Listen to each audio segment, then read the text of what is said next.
Hello friends, welcome back. आप सबों का जो है क्रिएटिव राइटिंग का आज एमसीक्यू जो है इस वीडियो में आपको देखने को मिलेगा। तो शुरू से लेकर लास्ट तक वीडियो को आराम से देखिए। बहुत सारे जो है क्रिएटिव राइटिंग जो मेन मेन क्वेश्चन है उसी को इस वीडियो में डाल रहे हैं। 70 प्लस होंगे, आई थिंक 80 प्लस भी हो सकते हैं। तो लेट्स बिगिन एंड वीडियो को जो है स्टार्ट करते हैं। फर्स्ट ऑफ ऑल यहाँ पर एक पहला क्वेश्चन, निबंध एक प्रकार का किस लेखन में आता है। तो निबंध जो हमारा किस में आता है, ऑप्शन दिया है कथा, गद्य, कविता, नाटक। तो इसका राइट आंसर हमारा जो होगा गद्य में आता है। ठीक है।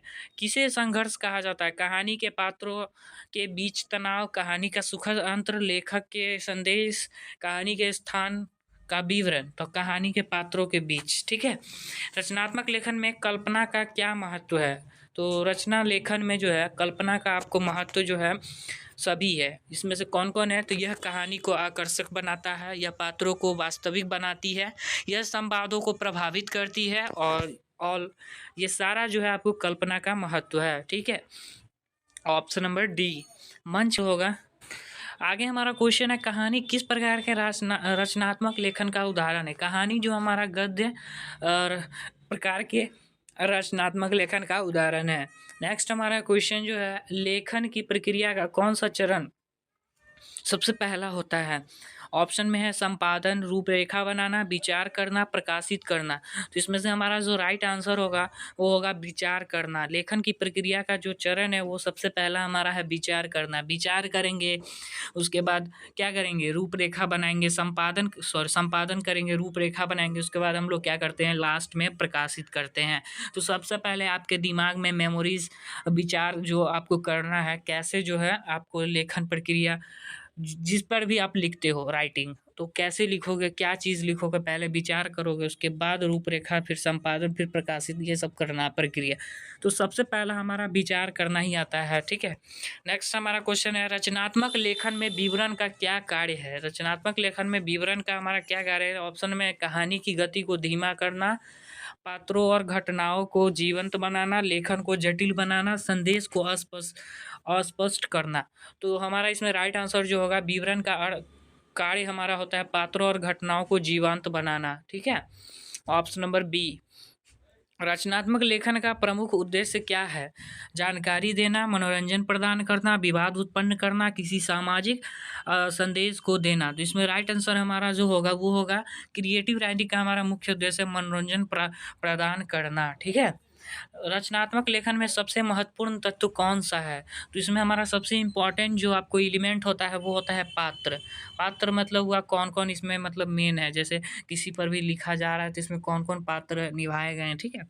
तो हमारा पात्र का होता है। उसके बाद है कविता में अलंकार का प्रमुख उपयोग किस लिए किया जाता है। तो कविता में हमारा अलंकार का उपयोग किस लिए किया जाता है, तो भावनाओं को गहरी बनाने, यानी कि डीपली जो है भाव देना, इमोशनली, लेखन को आकर्षक बनाना, जो भी आप राइटिंग लिखे हुए हैं उसको क्या लिखो, थोड़ा इफेक्टिव में, और वो आपको अट्रैक्टिव लगे। कहानी को लंबा करना, कहानी को थोड़ा लॉन्ग बना देना जिससे कि आपको और भी है अच्छा लगे। ठीक है। तो कविता में अलंकार का प्रमुख उपयोग ये सारे के लिए होता है। तो राइट आंसर हमारा डी हो जाएगा। रचनात्मक लेखन में कथा क्या होती है। तो कथा हमारा घटनाओं की श्रृंखला है। ठीक है। इसमें कथा का हमारा जो है घटनाओं की श्रृंखला होती है। अलंकार का उपयोग किस लिए किया जाता है, तो लेखक को सुंदर बनाने के लिए। ओके।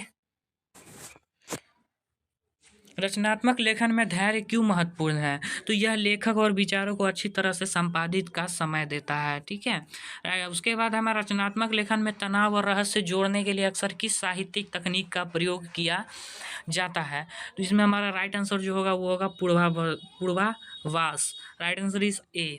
अतीत में घटित कहानी के लिए क्या शब्द है। तो ऐतिहासिक कथा। देखो, जो हमारा साइंस रिलेटेड रहता है उसको हम लोग विज्ञान कथा कहते हैं।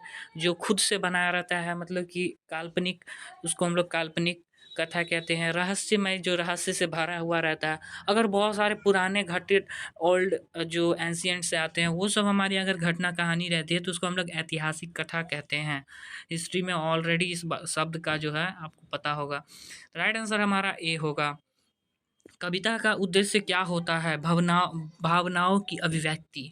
Right answer is B. ठीक है। नेक्स्ट हमारा क्वेश्चन है, किस लेखक का प्रसिद्ध उपन्यास हैरी पॉटर है। तो हैरी पॉटर किसका है, तो जेके रॉलिंग। ठीक है।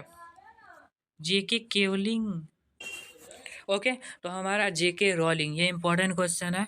रचनात्मक लेखन का कौन सा रूप सबसे लंबा होता है?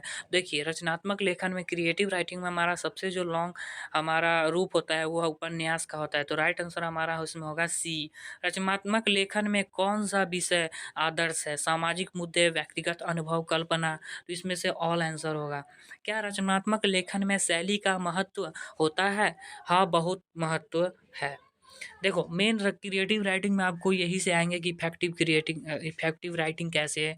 आपको कविता के बारे में पूछ सकता है, लेखक, ठीक है, कैसे, मतलब पढ़कर जो है ना आप ऐसा दिमाग में आ सकता है कि आप राइट आंसर टिक कर सकते हो। तो ऑल ओवर ये जो इम्पोर्टेंट है सारे इसमें कवर किए गए हैं। चलो, किस लेखक ने वार एंड पीस लिखा है? तो टॉल्स्टॉय। हमारा राइट आंसर जो होगा बी, टॉल्स्टॉय। रचनात्मक लेखन में संपादन का क्या कार्य है? तो लेख की गलती है सुधारना। देखो, संपादन का कार्य मेन है इसमें लेख की गलती सुधारना। निम्नलिखित में से किसे रचनात्मक लेखन की शैली नहीं माना जाता है? जिसमें से हमारा राइट आंसर होगा व्यवसाय। बाकी सबको संस्मरण, रोमांस, कविता सबको जो है माना जाता है। रचनात्मक लेखन में एक अच्छे चरित्र का प्रमुख तत्व निम्नलिखित में से कौन है? गतिशील और अच्छी तरह से विकसित। ठीक है, right answer is C.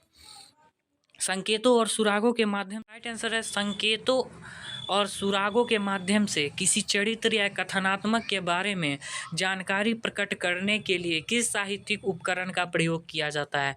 Right answer is पूर्वाभास। निम्नलिखित में से कौन सा रचनात्मक लेखन में एक मजबूत कथानक का प्रयोग किया जाता है? राइट आंसर इज रूपक, ए। भविष्य में घटित होने वाली कहानी के लिए क्या शब्द है? तो भविष्य में जो घटित शब्द है उसके लिए है विज्ञान कथा। ठीक है। निम्नलिखित में से कौन सा रचनात्मक लेखन में वर्णनात्मक लेखन का प्रमुख घटक नहीं है? अस्पष्ट अमूर्त भाषा। उस कहानी को क्या कहते हैं जो एक सर्वज्ञ कथा वाचक के दृष्टिकोण से लिखी गई हो? तो राइट आंसर ये होगा सर्वज्ञ। प्रथम व्यक्ति दृष्टिकोण से लिखी गई कहानी को क्या कहते हैं? सीमित। निम्नलिखित में से कौन सा रचनात्मक लेखन में वर्णनात्मक लेखन का प्रमुख घटक नहीं है? अस्पष्ट और अमूर्त भाषा। उस कहानी को क्या कहते हैं जो एक सर्वज्ञ कथावाचक के दृष्टिकोण से लिखी गई हो? सर्वज्ञ। निम्नलिखित में से कौन सा रचनात्मक लेखन में संवाद का प्रमुख घटक नहीं है? लंबा चौड़ापन। किसी विशिष्ट शैली या विशिष्ट तकनीक को ध्यान में रखकर लिखी गई कहानी को क्या कहते हैं? प्रायोगिक। निम्नलिखित में से कौन सा रचनात्मक लेखन में संघर्ष का प्रमुख घटक नहीं है? राइट आंसर हमारा होगा रुचि की कमी। ऐसी कहानी के लिए क्या शब्द है जो अपने पात्रों के रिश्ते और भावनाओं पर जो है केंद्रित होती है? पारिवारिक ड्रामा। निम्नलिखित में से कौन सा रचनात्मक लेखन में सेटिंग का प्रयोग घटक नहीं है? अप्रासंगिक। ऐसी कहानी के लिए क्या शब्द है जो पद में लिखी जाती है जैसे कविता? तो गीत। रचनात्मक लेखन का उद्देश्य क्या है? रचनात्मक लेखन का मुख्य उद्देश्य है सही, सभी जो विकल्प है सही है, जानकारी देना, प्रेरणा देना, भावनाओं को व्यक्त करना। रचनात्मक लेखन में कल्पना का महत्व क्या है? तो इसमें हमारा होगा यह लेखन को रोचक बनाता है, प्रभावशाली बनाता है और आकर्षक बनाता है। रचनात्मक लेखन के मुख्य तत्व कौन कौन है? तो विषय वस्तु, शैली, शब्द चयन, सभी विकल्प होगा। ठीक है। सृजनात्मक लेखन किसे कहते हैं? तो कला के रूप में लेखन। Right answer is B. Okay, next question है रचनात्मक लेखन में कौन सा वो गुण अनिवार्य नहीं है? तो इसमें हमारा होगा तकनीकी ज्ञान। ओके, एक अच्छे लेखन के लिए सबसे महत्वपूर्ण गुण क्या है? तो स्पष्टता। रचनात्मक लेखन की शैली कौन निर्धारित करता है? तो राइट आंसर होगा लेखक। कहानी लेखन में मुख्य तत्व कौन सा है? तो सभी, पात्र, संवाद, वातावरण, ऑल। लेखन में से कौन जो है रचनात्मक लेखन का उदाहरण नहीं है? शोध पत्र। रचनात्मक लेखन में प्रेरणा का मुख्य उद्देश्य स्रोत क्या है? तो राइट आंसर इस अनुभव और कल्पना। उसके बाद हमारा नेक्स्ट क्वेश्चन है सृजनात्मक लेखन का अर्थ है सृजनात्मक ढंग से क्या लिखना। रचनात्मक लेखन में सबसे महत्वपूर्ण तत्व क्या है? कल्पनाशीलता। रचनात्मक लेखन की प्रमुख विधा कौन सी नहीं है? संपादकीय। उसके बाद है सृजन का अर्थ क्या है? तो निर्माण करना। रचनात्मक लेखन में संवाद का उपयोग क्यों किया जाता है? तो कथा को रोचक बनाने के लिए, पात्रों को जीवंत बनाने के लिए, पाठक को जोड़ने के लिए। रचनात्मक लेखन में कल्पना का महत्व है क्योंकि यह लेखन को वास्तविक बनाता है, प्रभावी बनाता है और आकर्षक बनाता है। ऑल होगा इसमें। रचनात्मक लेखन में पात्र का क्या महत्व है? तो राइट आंसर जो होगा ऑल होगा। वास्तविक मूल आधार होते हैं और पाठकों कथा से जोड़ते हैं पाठकों को। एक अच्छे रचनात्मक लेखन के लिए कौन सा गुण अनिवार्य है? तो मौलिकता, व्याकरण ज्ञान और भाषा की पकड़।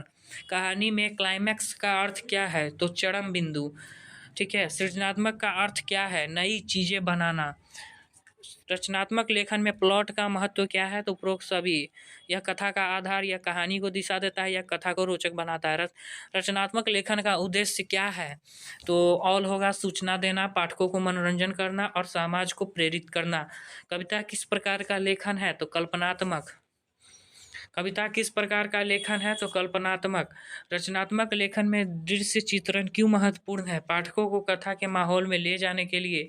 डायलॉग का सही अर्थ क्या है? तो संवाद। उपन्यास रचनात्मक लेखन की किस विधा में आती है? तो गद्य में आती है। सृजनात्मक रचनात्मक लेखन में सबसे महत्वपूर्ण कौन सी विधा है? कल्पना विधा। रचनात्मक लेखन की प्रक्रिया जो होती है हमारी, पहला चरण क्या कहलाता है? तो विषय चरण। जो सोचते हैं वो आप लोग। निबंध किस प्रकार का लेखन है? निबंध जो है हमारा सब प्रकार का लेखन है। वर्णनात्मक, तथ्यात्मक, विश्लेषणात्मक। रचनात्मक लेखन में प्रेरणा का मुख्य स्रोत क्या है? तो सभी। यानी कि आपको अनुभव, कल्पना, अध्ययन, ऑल। ठीक है। तो देखो ऑल ओवर जो है हम लोग क्या किए हैं यहाँ पर एमसीक्यू आपको जो है ऑल ओवर एमसीक्यू दे दिए हैं रचनात्मक लेखन का, जो क्रिएटिव राइटिंग का है। मोस्ट इम्पॉर्टेंट टॉपिक है, लास्ट तक देख लो। धन्यवाद।